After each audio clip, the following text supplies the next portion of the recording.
Bonjour, bonsoir, réseau dépend de Ernie Bozo dans la chaîne Abino, Molière Télévision, chaîne Oyo, tant union sur terre à Kolobela, Mambi Matali, santé à moi si, santé à maman, santé à papa, santé à Bana, nyon so ezali bongo important pour na biso toye, baso ke lo roni tout ça biso na nzoto, na yango na plateau o na zalaka mokote na zaka toujours accompagné na maman Laurence Mbouyi o aza soso ya ko présenter te binos to ebi ata moi na mukena nzela ayebie parce que maman o aza na expérience makati awa na kata ville province ya Kinshasa, non seulement expérience mais aza reconnu parce que bakisi na ye ezali bongo testé pe accepté na clinique universitaire awa na Kinshasa. À part ça azo ba diplôme et belé ba diplôme de mérite ba trophée parce que a sala musala pe musala e monana lelo tozali bongo na mambi ya koloba e kozala bongo e belé to kolobela ba maladie kili o bomi tuna rapona nini yango na tinobotika na branché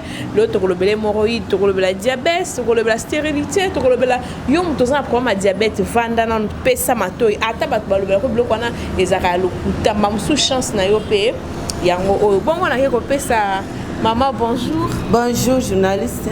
Boza bien? Toza bien maman.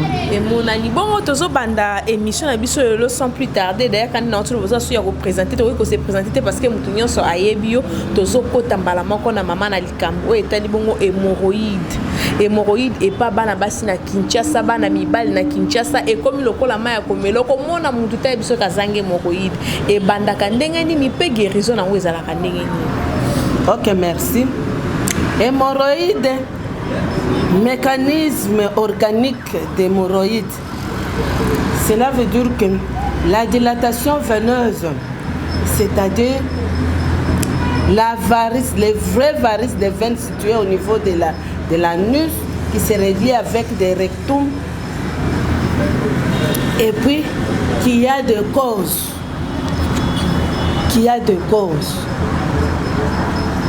Les causes sédentaires, c'est les causes principales reconnues des hémorroïdes. Et les obscures sont des causes qui amènent des constipations et puis qu'il y a des problèmes. Maman au bazan a problème, il y a ce qui a grosse apparition d'hémorroïdes brutales. Mbalamoko et bimie. Et à partir des constipations, ce sont aussi des causes principales parce que tant qu'ils ont gardé matière, nakati, ils ont ça là, certains 3-4 jours, au bandit bagaz, maux de tête, douleur lombaire aiguë, effet secondaire, céphalée, maux de tête, allez, effet secondaire et bandit wana, il y a hémorroïde. C'est là où nous sommes pour que hémorroïdes. Et ça les pathologies courantes chez les hommes, chez les femmes et même chez les petits-enfants. Ça ne choisit pas l'âge. Hémorroïdes, maladie héréditaire. Et ça rappelle héréditaire? Les héréditaires. Maman a hémorroïde chronique, papa a hémorroïde chronique, baboti moi a hémorroïde. Voilà, hémorroïde. Une maladie symptomatique. Et ça a une douleur aiguë, douleur anale, gonflement anal, châtiment anal. La sortie de la gros intestin, autobengaka, tranglement d'hémorroïde prolapsis accompagné du sang rouge vif. Ok, la toilette, c'est pour aller se soulager. Alors tu vois les coulements de couleur rouge dans l'équipe. Peu ou beaucoup plus. Ça, ce sont des cas à ne pas traîner. Amener des cas pareils urgemment à l'herbe pharma parce que c'est l'herbe pharma qui est le spécialiste à l'hémorroïde. Au côté de le monde entier, au moins na kisiwana nulle part. Oh ils ont sili hémorroïde, on a bien sili cette hémorroïde. Au quoi au bête la monde dengue, au quoi kende partout, même si au kende au longwe na Congo, au pays n'a pas étranger pour l'hémorroïde. Et puis, si on a na herbo pharma, de hormones hémorroïdes na ici. En tout cas, on a qui c'est hémorroïde, na bête la gango tolo. Pour si les sacs hémorroïde, yo qui s'en sonité. Hémorroïde, quel que soit niveau hémorroïde yoko yanango, quelle que soit la chronicité hémorroïde yoko yanango, tu ne seras jamais déçu avec le plan téléphone contre hémorroïde, avec les plantes hémorrhagiques purge et orale. Wana ezo si les hémorroïde tembenien. Voilà. Tembenye donc hémorroïde et si maman en assurance surtout mingi bande ko ba we wa bozoyo kabino moko kutuna zaki ne lo mamanga hémorroïde moyen té solution ezaka place moko na herbo pharmaca ndé maman zo lo baboy mama bongo pe hémorroïde yango moko ezala ka pamba ti so pa bande ko mibalo ko mona ka hémorroïde ça accompagné na ba infection pa bi infection pe et pe ça ka hémorroïde donc etambola ka nyonso mibale place moko évidemment. En tout cas, effectivement, ndenge lobi wana etambola kanzela moko parce que hémorroïde ezofongola sima. L'ouverture de la voie rénale et voie anale. Ouverture de la voie anale mo pepe ya libanda ezokota et côté na ba infection. Les infections parasitaires, des infections, il y en a plusieurs. Tant infection et côté, de ozo monasco douleur comme x2. Douleur lombaire izaki moko ozo kazo petelango na colonne na mukongo tui ya grave na accompagner pena douleur ya mutu accompagner na chaleur zoto mobimba parce hémorroïde provoque l'hypertension veineuse et ça provoque aussi l'estomac avec pourquoi parce que quand tu es constipé et l'estomac souffre aussi et comme tu ça acide na kati parce que tu ne dégages pas. Tension, il m'a dit, l'estomac est terminé, infection est côté, pour la hémorroïde. Donc, l'hémorroïde appelle pour plusieurs maladies. Les mêmes hémorroïdes là peuvent vous faire chuter l'hypertension au salinine AVC. Au côté de AVC, parce que tu as hébergé les hémorroïdes.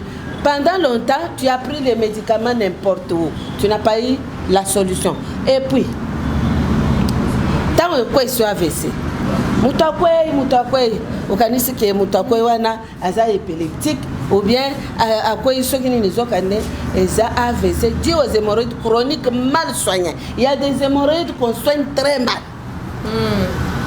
On ne sait pas convaincre les hémorroïdes. Ozui bakanga wis ba mundongo ba nini ozo mela tango ozo mela biloko wana hémorroïdes ezo résister ezo kuba ezo kola okolisi yango.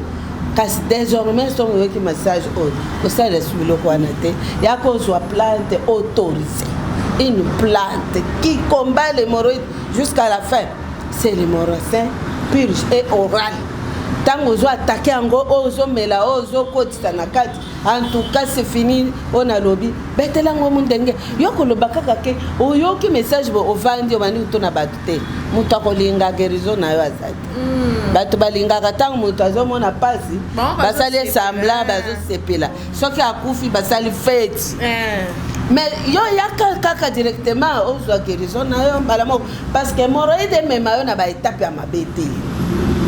Il y a des conséquences des hémorroïdes, cancer anal.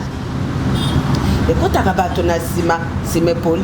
Et comme au vendu boyozo mona sécrétion tofina, mai moko zo ya zo police là tout vêtement. Au comme une conséquence hémorroïde parce que meli bimela mela.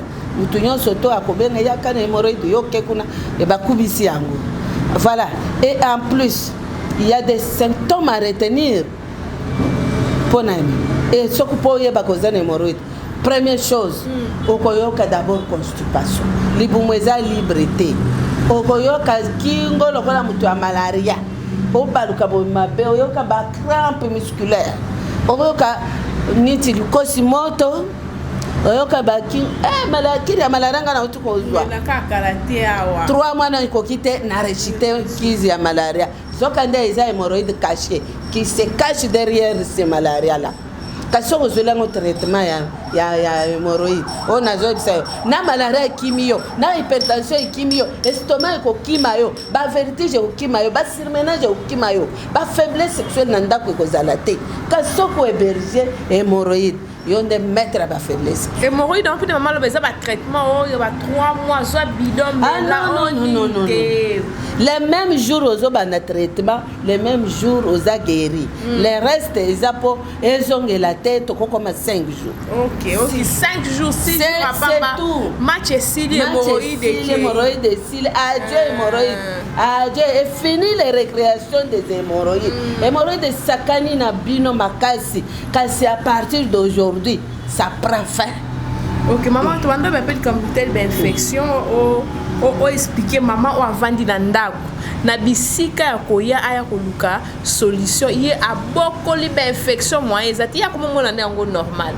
Ata ku te sali ndenge nini aso mona ka normal oye bateka zocha na kobota na maka. Ba jeune fille pe bele ma bazo ki pe infection te. En tout cas maman o epengle eloko ya malamu. Et la pénétration des germes pathogènes vivant dans l'organisme.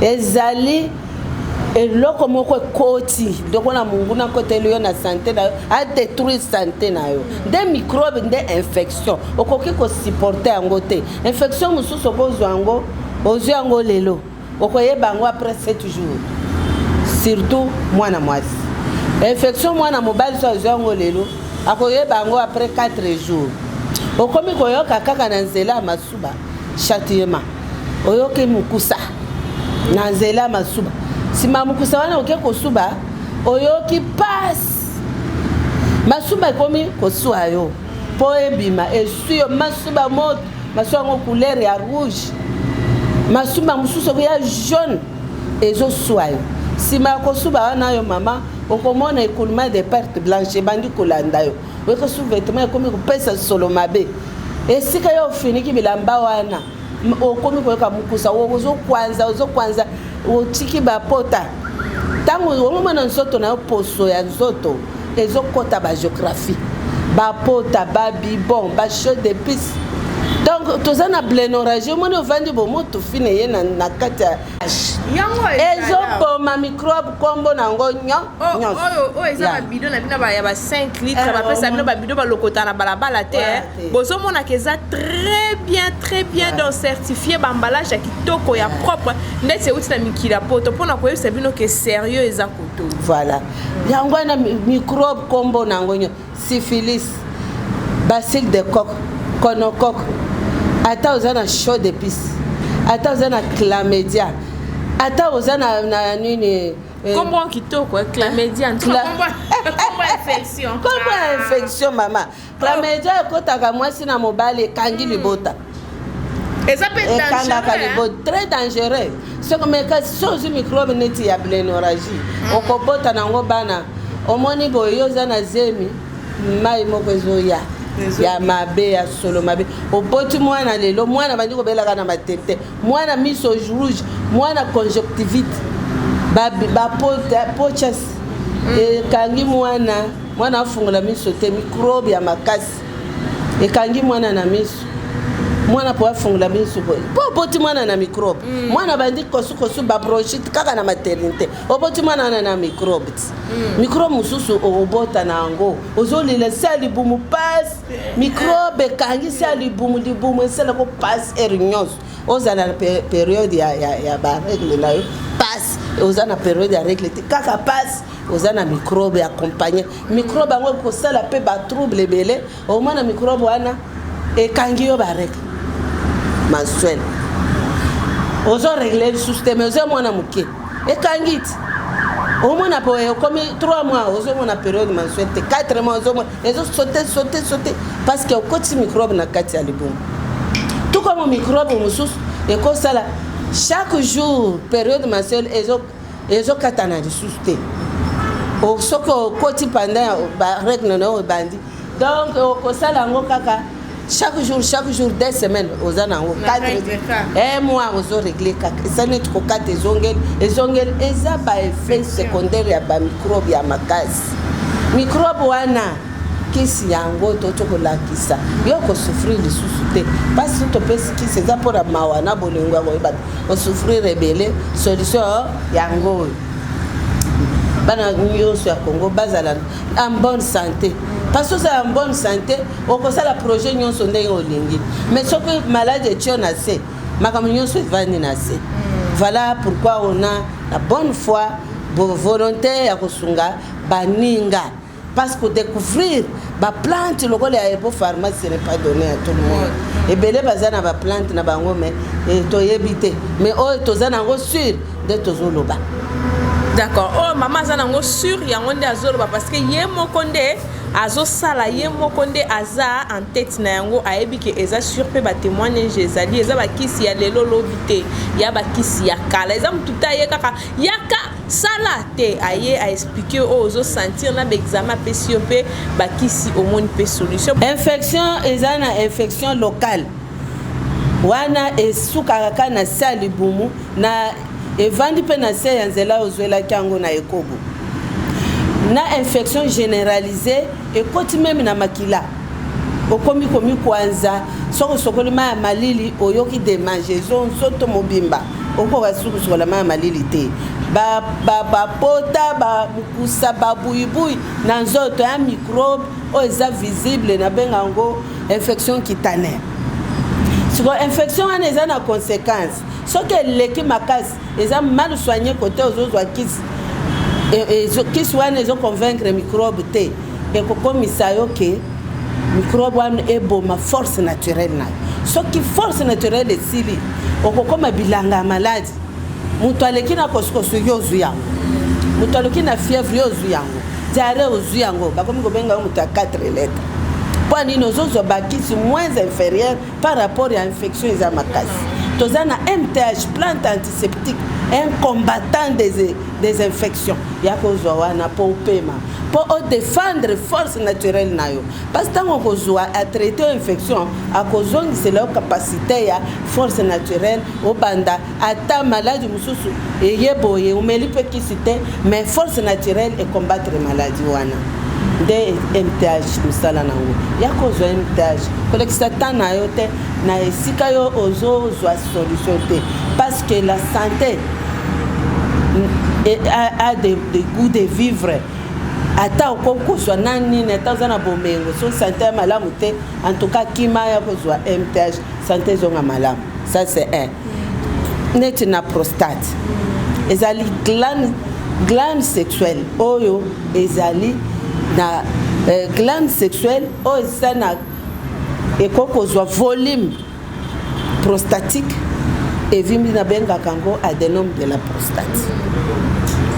Ce que vimbi ezimo volume eza ba volume ya ba 250 mutu nyonso abotama na prostate mais ce que vimbi ezwi volume et comme maladie prostate maladie eza na traitement ba feuille wana benga feuille prostatine soko meli ezongi si glande prostatique wana ekozonga na état normal nango parce que il y a na prostate oyo mutu akozwa pone ba infection mal soignée uyo ozana ba Catherine ba Jacqueline ba donc ekobo osali yango trop wankese ba microbe différent soko za jeune et qu'on toucher prostate babenga ngo prostatite de obandi ko kende ko suba bozo suba masuba na makila masuba ngo pesa na pression te ezo suka kaka awa masuba pe rouge passe au wapi o meri bakisi ndenge na ndenge o mona changement te metango ya ko zwa MTH antiseptique associé avec de MTH na éléphant toye ko bakisa feuille prostatine ezali na kati nango na capacité ya kosilisa prostatite wana esili libela voilà parce que na kati ya plante éléphant ezali na capacité à traiter plusieurs maladies na oyebite sikoyo soko to sala kaboso to traiter yo prostate to yo ko pesa yo plante éléphant pour osongisa force ya kibo papa parce que soko za na prostate même na ndako ko tuna mama le kambote prostate buka comme Congo douleur et puis ezo pesa ba jeu ya buto ozo la la tête ozo suba de temps en temps tongo ezo tane na yo kaka na toilette na mbeto muke oza na toilette muke oza na toilette na mbetu oza on dirait na comme diabétique pour ba diabétique nde bazala ko suba de temps en temps mais yo oza diabétique te ozo suba de temps en temps de yebaki okomi na prostate prostate normal ezwaka bato à partir de 60 ans à 70 c'est 60 vers 70 pourquoi kozwa adénome de la prostate ou bien gonflement kystique il y a prostate na glande génitale et ça le mot gonflement wana mais ce que aussi ozwi yango solution za ozwi yango lelo o me remarqué yango lelo o bandi traitement toza na opération sans cicatrice ya batu ya prostate topesi yo nanu wana 2 heures du temps après babendi yango nyonso esili obandi traitement même si oza na sonde déjà c'est possible tobanda traitement wana pe toekolongola sonde après. D'accord, voilà, d'accord. Voilà. Des rapports sexuels 3-4 fois par semaine et que la grossesse ne survienne pas pendant 2 ans. Vous êtes déclaré stérile. Mais il y a un traitement spécial pour les couples. Bomeli, ma bote fungwami, bob sopabana lokola zelu na mai. Zelu na mai gotanga ngote. Ma bote il faut yonde okima bango. Kima bana, ke yo kele la bana. Traitement ezali. Voilà. Na makambo ya myoma a epengela ki mususu. Na kyste. Il y a na kyste organique nyoko la bana base. Ba jeune fille. Kyste organique, kyste ovarienne, et ça la capacité, et belé babenga nyoka kao. C'est avec c'est une bonne appellation parce que koyoka libungune te loko ezo tambola ndindi so tambuli gabo mbala moko fomo na période ya attaque olinga kangaze mo kanga lisute parce que eza nyoka wana aleki aningisi maka donc ba kyste wana sont des tumeurs bénignes o ezali pour empêcher ba maman va se procréer facilement. Kyste to traité pendant 7 jours. Myome neko ke indépendant 1 mois. Kyste 7 jours, c'est fini. Vous êtes libre. Vous n'avez pas souvent na discuter. Et belé ba ye ba date na bango ya régler ya période date ya période mensuelle na oyebi yango te parce que ils ont date fixée te. Sans avoir les alaki les 5. Sans avoir les 22. Sans avoir qu'on a les 15. Oyebi ya kosomba la eti na nani confort na oyebite oyebite ozana bis poids ozana bis ebimeli comme beta misu opo oyebi date na yote mais soko bandi ba fleur productif oyo okoyeba date les premiers c'est les premiers les deux c'est les deux soko date eza fixé okangizemi oyeba na mukolo kobota mwana ngai tangu na obota na yebi kene na kangi les 4 les 4 na moni période mensuelle na ngate les 4 sans amususu et comme déjà 1 mois tokeka bongoti 9e mois ya grossesse parce que chaque femme a ses destinées. Une femme a ses destinées. La destinée d'une femme c'est prendre une charge de l'œuf fécondé dans son utérus pendant 9 mois. Chaque femme doit passer sur ces points-là. Ils sont destinés à moi signonso. Ce que les qui na étape pour un été aux moi c'était moi signonso les cas. Sur les cas na étape pour un été ya au traitement. Mais si quoi le temps na yebike c'est les 4 on a régler. Les 4 na monité c'est ça na compter. Sans avoir 1 mois, deuxième sans 2 mois. Quand les 4 petits 9e mois na yebike na baksa seulement 4 jours likolo c'est na kopota le 8. Le 8 na za na maternité na boti mwana. Mais c'est ça. Donc yo mo sala msa échographie. Ngamo ko échographie. Et c'est l'expérience. Et bon pharmacie expérience. Voilà pour na relakisa que vous ne serez jamais déçus avec Herbo Pharma. Boya bobo tobo tabane belé maman. Soko botité. Bota belé ba tu vie ça passe. Na lingi na bana belé te. Papa moi ebisa moi maba moi sina tobo ta côté. Tobo ta bana mi balé moi simba tokanga mabota.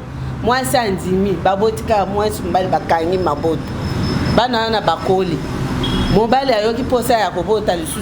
pourquoi mais pas moi si boy mabota ya resute moi ça mi tubisi kiswana oya nini ya tonga azui tonga pour abota juste tonga ana eke e bloqué ba ouvert e kangi ba trompe elle sili suki wana papa komine o nazali susu na bakisa ba mi balé lisusu to bakisa mi balé ba komi ba kotizamba baluki zeme ezali lisusu te oh tobani baye pananga ngalobi ozwa tonga nazwaka omoni sikoyo conséquence bota na yo tika makambo batonga wana na katisa bana bota lisusu te bota mama bana bakola na nzambe mutu akolisa bango bakola na mopepe maladi ndebo makabana nzala ibo mabana te maladi ndebo ma so mona mutu aza riche bana bazokufa pamba mutu waza mobola bana nyonso bakoli exemple pepa nzambe ekolisa alors kozwa tonga te mpo telemisa mpo ya koluka bana boye ekomi problème suka mobali asani ake libanda abandi kobota kuna abosani kutuke boyokana abosani ke ye mutu ayebisaki okobota te ase kozwelo mbanda abandi kobota bana mama Laurence omoni mobali nanga kasi yo nde otunaki information te bien sûr mobali akoyebisa bongo yo mpe yebisaki ça va lokola yo ozosala nga mpe na koteka tobota tokolisa bango yo ndimika tonga yana oye munene bavitamine nyonso mabota wana elati yo bota kasi omoni ekomi problème yango na konseye bamamaki kozwa tonga te façon mpe mosusu ya koevite kozwa bagrossesse spontanée ya mwana ozomelisa na mwana ozwi zemi nde mabe ozomelisa mwana na tomboli likolo to mosusu mwana na le 15 le 30 kobota mabe kolekisa na yo 2 ans 3 ans après okozwi mosusu 4 ans biso bamama na biso babota biso combien 14 mama na ngai abota 14 ngai nabota 10. Où est le problème? 3 ans. 3 ans, 2 ans, 3 ans, 2 ans. Mais, so moni bana nangai na mi bani na basi. Bandi magate bana nangai. Ba o baleki na yo te. Bana nangai. Voilà, maman Kandinga Zakolo Baba na tokomi pratiquement na suka ba maladie mususu ezebele hein o ezaka awa na herbo pharma o mama tretaka bukande bomonya wana message chaque kisi awa ezana maladie na mais le temps nous fait défaut parce que ça bosso à télévision il faut to kata faut bloquer mususu et les mais adresse ezali maman on peut savoir sur adresse ce qui on comprendre et lo comment côté oza pour ça ba expliquer en bien okoki koya na adresse maman zo pesa tout à l'heure d'ailleurs ba numéro pesa affiché wana okoki ko benga ba orienter yo maman pesa adresse na numéro moko o fixe ba ko benga awana Kinshasa. Merci beaucoup avant na pesa adresse maladie oyo totiki tozuta koloba te yango hernie to traiter yango sans lipasu to pasolote hernie to pesa ka kisi kei opération sans cicatrice yango wana myome sans cicatrice elimwe okoyeba te kozaki na myome yaka na osala expérience vino nde ezosala makambo na myome mikolo oyo kiste eloko pamba 7 jours ebongo bahypertendu toyebisi bino ke hypertension ekomemela makambo ya ba-AVC bamakambo kirikiri bafaiblesse ya ndako bainjection précoce kaka yo parce que hypertension ezali vitesse sanguine ezoleka mbangu kimia eza te na ndako meme mana bato baza na hypo eza ralentissement ya vitesse du sang traitement nango ezali soki esali nani bongo na ndako limwe oza sumbali te sikoyo bamaladi oyo tolobi nanu te eza ebele miso sinusite diabète tolobi ndambu ta eza te carie dentaire rhumatisme inflammation des membres inflammation douloureuse ya baos oyo ekokobetisa yo makolo pasi okoka kotambola te genou ezovimba makolo ezovimba esali baodeme oti mosapi boye mosapi ekoti yebaka eza rhumatisme esi ekoli na douleur osseuse eza na nini crampe musculaire ezosala pasi nini oyo nerf sciatique nerfs zatique susaka Congo pasi o wapi ezosala ba crampe douleur ya makasi bana SS boka mwate ke yego pharma ezosilisa RSS bao nyonso bayaki na bana SS sili. Si vous n'êtes pas informé, maintenant je vous informe. Yo sala nanu koloba nanu teke sila kate. Yo de lobi sila kate menga na biso ke SS zo sila. Yakana mwana SS omona makambo. Omona des plantes miraculeuses. Dieu opère les miracles aussi dans le plant. Ce n'est pas seulement à l'église, madame. Même à l'herbo pharma nous voyons des miracles. Muto yaki ke yaza SS. Omona miso jaune. Kingwe tikalibo tala mutu malformation banesi libumu yango wana mipanze ya panze ezo monana mikuwa passe mikuwa ezo vimba mwana kolelero nyos kosila makila ezali nde maya komela lelo mwana sila ki makilo transfusion lobi sila ki transfusion lobi makila oh fièvre muke foka makila sila batia e makila bazongisa makila ba papa na mama balemba kasi boya koluka nanu bomona pe miracle ya plante médicinale aussi ça SS parce que il y a eu 2000 ans où les gens ont vécu sans d'autres médecines et ces gens-là vivaient pendant 100 ans 120 ans. Les médecines qui étaient là c'est ça herbopharma, ça vient de mon herbe, c'est ça herbopharma ba qui so ya kala et bomba batu médecine so ezalaka tende herbopharma. Nous sommes là, nous sommes des représentants de cette époque-là, sans aventure. Parce que médecine traditionnelle, et belé baby ça honneur la médecine traditionnelle. Mais nous gardons les valeurs de la médecine traditionnelle. Venez vivre les miracles cachés dans les plantes médicinales sur beaucoup de plusieurs maladies. Tolobi pour na nerfs zatique. Et bongo maladie musus totangité. Faute du temps. Croqueur. Yo zana croqueur. Ozana nini hépatite. Hépatite A, B, na C. Et ça simple devant nos plantes médicinales. C'est très simple, je vous dis. Essayez. Palper avec du doigt. Thomas a cherché à palper seulement avec du doigt. Yo tolobeni yo pe mingi. Yo pe ya kotiana no musap. O vivre. Nakana yo. Parce que tu es le médecin de votre santé. Tu connais comment tu étais bien et tu connais comment maintenant vous souffrez. Vous êtes malade. Ne dis pas que nga maladie batanya ngote. Nga naza besoin de benga nga. Voilà maladie nanga eza maladie boy. Otanga ki ngote. Na expliquer ce que je veux faire avec toi. Na pesa numéro de téléphone yangwana eza na écran. Benga pour na information maladie na yo. Pour le même jour boy na ko koloba makamunyo so na sala raté. Na koloba ndambu tour mususu ndambu eza ebele ya koloba faute du temps.